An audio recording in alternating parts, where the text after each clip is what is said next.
Aujourd'hui, on va travailler sur la thématique des bivalves d'eau douce. Individus à corps mou, mollusques, protégés par 2 valves en calcaire. Dans l'eau, on peut les trouver posés sur le substrat et on peut aussi tout simplement les trouver dans le substrat. Et on ne verra à ce moment-là que les siphons qui sont là.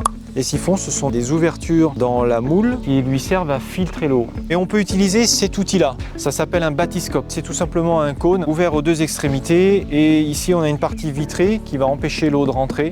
Et ici, une partie où on va poser la tête. Donc l'idée, c'est un arc de cercle à droite, un arc de cercle à gauche. De faire un pas. Si vous avez fait de l'aïkido, en plus, ça peut aider.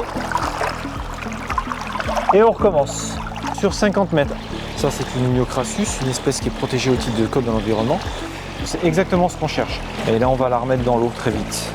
Les moules d'eau douce sont d'excellents bio-indicateurs du milieu. On travaille sur le vivant pour qualifier le milieu. La moule d'eau douce est un organisme filtreur, bio-accumulateur, c'est-à-dire qu'elle va filtrer tout le phytoplancton et zooplancton qui est en suspension dans l'eau, mais elle va aussi accumuler tous les métaux lourds et toutes les substances qui sont indésirables dans l'eau.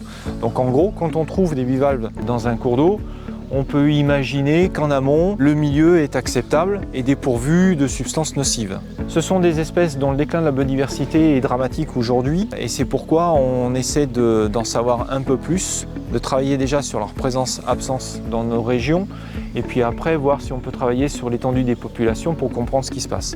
Mais c'est l'un des taxons dont l'érosion de la biodiversité est la plus importante et la plus marquée aujourd'hui chez nous.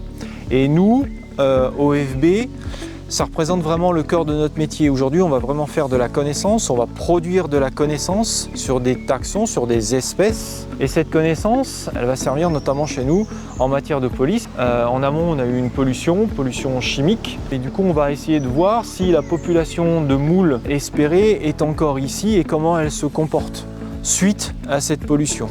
En région centre, on a la chance d'héberger une population de bivalves d'eau douce assez importante et certains spots sur des espèces protégées sont même uniques au monde. Donc c'est intéressant en plus de travailler sur ça. Ce travail-là, il s'inscrit dans un cadre réglementaire, la directive Habitat, la 92/43. C'est une directive européenne qui demande une amélioration des connaissances dans un but de protection. Et le principe, l'idée, la phrase à retenir, c'est mieux connaître pour mieux protéger. Et là, c'est exactement ce que vous êtes en train de faire ce matin. Dans l'Eure-et-Loir, on a travaillé sur Iniocrassus, on a un très beau spot Iniocrassus, et maintenant on est en phase de protection du milieu. On a demandé la mise en place d'un arrêté de protection de biotope. Et il y a plusieurs sites comme ça. Quand on a une population remarquable d'espèces protégées, on peut ensuite protéger le milieu avec différents outils réglementaires. L'arrêté de protection de biotope en est un.